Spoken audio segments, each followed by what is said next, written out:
The latest Pompey news, updates every day from the Pompey Sound news desk. Pompey's relegation rivals, Blackburn Rovers, have been given the green light by the EFL to make changes to their 25-man squad for the final stretch of the championship season.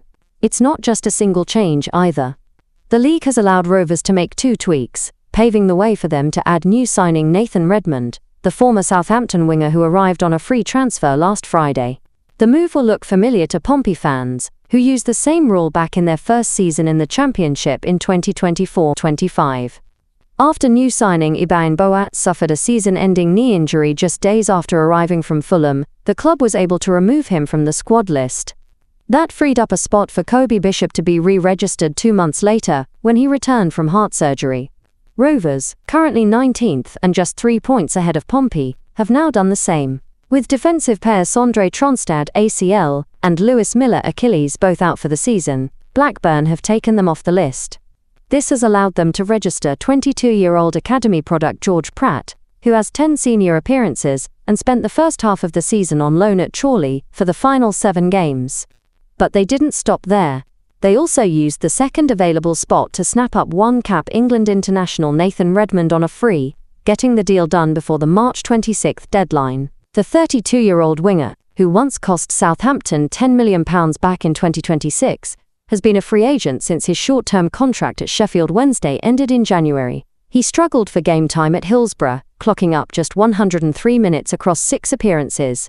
Before that, he had a tough 2-season spell at Burnley, where he played only 14 times before being let go last summer.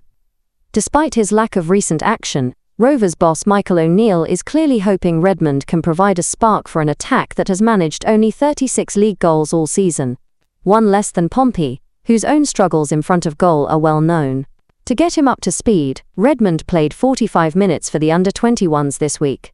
After the international break, Blackburn, who have played 1 more game than Pompey, are away to Birmingham before hosting West Brom on Bank Holiday Monday. As for Pompey, they still have 1 open spot in their squad, which could go to Josh Knight if he can prove he's recovered from his back injury. So that piece of shrewd administration by Blackburn means that they have strengthened their squad significantly going into the final 7 games for them of the season. And of course, they're also technically strengthened by the fact that with Northern Ireland being knocked out of the World Cup preliminaries, their manager, Michael O'Neill, who was dividing his time between being manager of Blackburn and manager of Northern Ireland, is free to concentrate on avoiding relegation for Blackburn. Whether that means that they're going to get better results than they would have done if he was also thinking about the upcoming Bosnia and Herzegovina game, which is now something that Italy have got on their plate, only time will tell. But on paper, Blackburn, is it 3 points ahead of us, but we have a game in hand, are considerably strengthened by developments during the international break. A spectator in the South Stand during the home game against Derby was seen laughing out loud when a Pompey wag pointed out that Pompey had 3 lone players on the pitch, 2 from Luton and 1 from Santos. To be fair, it was a nice arch remark. However, the fan's observation had a serious side.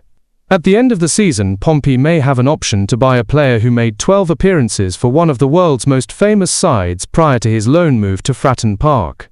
Gus Caballero has just made his international debut for Paraguay in a 1-0 victory over Greece, coming on for half an hour as a substitute. Paraguay's management, their head coach, and Paraguayan journalists appeared to agree that Caballero's debut was satisfactory, and that they would welcome the opportunity to see more of him. However, many South American football fans are famous for offering harsh criticism of their own players, and it would be a good thing if Pompey's recently acquired winger stayed away from social media for a few days.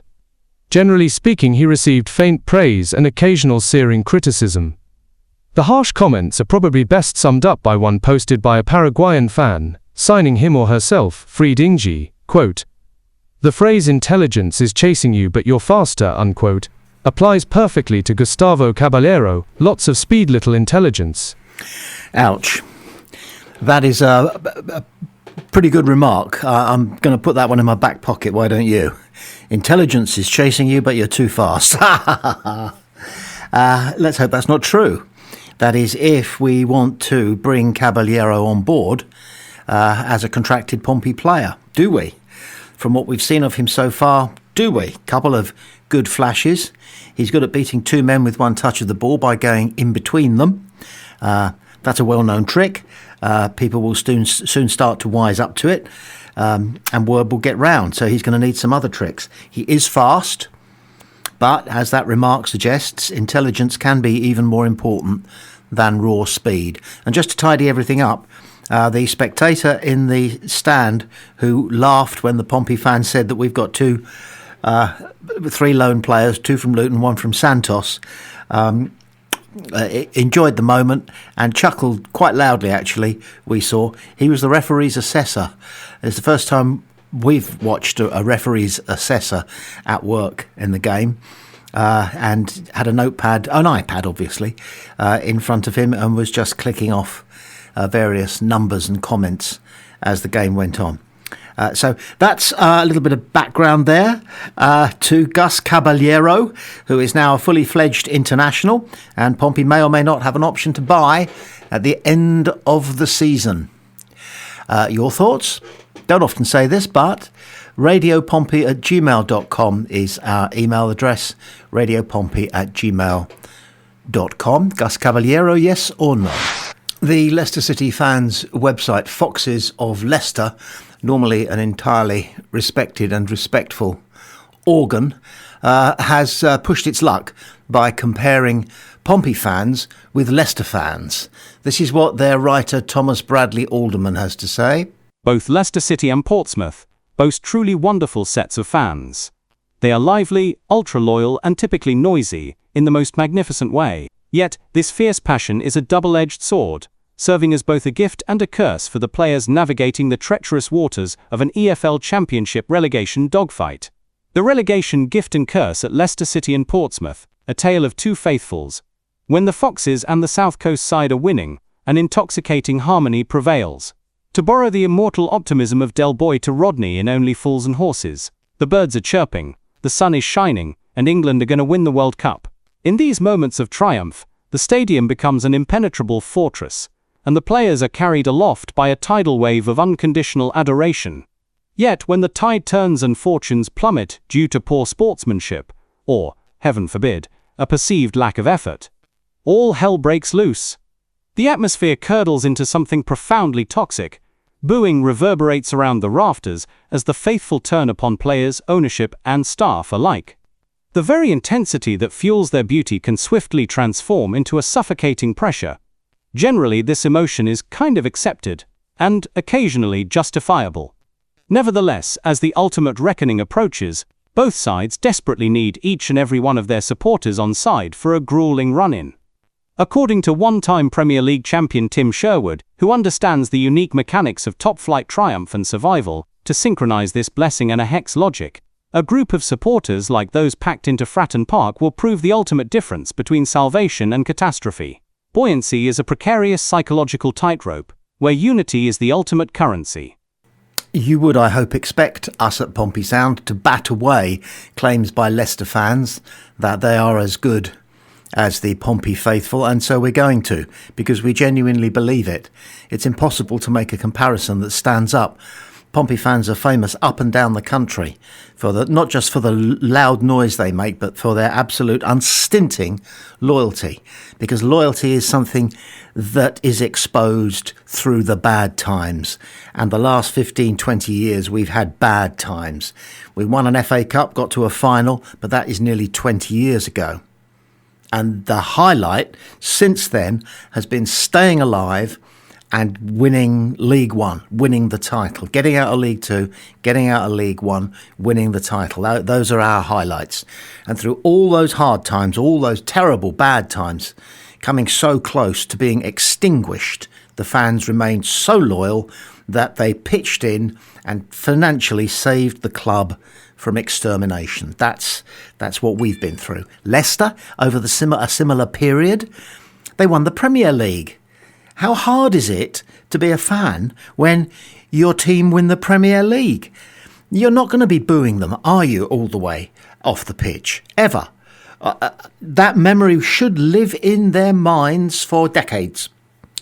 There should not be a single boo heard for any performance at Leicester because of what the club gave those fans. Just doing that. And then following year, I think, if I'm right, they got to the quarterfinals of the Champions League. They won their group stage without, I don't think, conceding a goal. They certainly won their group stage, and they were only knocked out by the skin of their teeth by one of Spain's giants, Atletico Madrid, in the quarterfinals. They've had their share of tragedy, we know. We won't go there, and we sympathise with them for that, but that is not a matter for showing a lack of loyalty to the club. Yes, they've had some bad times very recently with relegation and with being docked points for financial irregularities. So if they have started having an opportunity to boo their team, it's only in the last year or 18 months. So what kind of a test of their loyalty have they been presented with? Just about zero. It's all big time success, good stuff, maybe even punching above their weight. But the good times that they gave, the club gave those fans, far outweigh what we've enjoyed at Pompey. And yet, up and down the country, we are seen as the loyalist, we are seen as the loudest, we are seen as the most characterful, we are seen as the most persistently optimistic crowd in the country. And for some guy to come on and say that he thinks that the Leicester fans and Pompey fans are neck and neck in terms of how they sing when they're winning and boo when they're losing, absolutely not. Absolutely false statement and a weak piece of journalism. So there you are, you can stick that in your pipe and smoke it.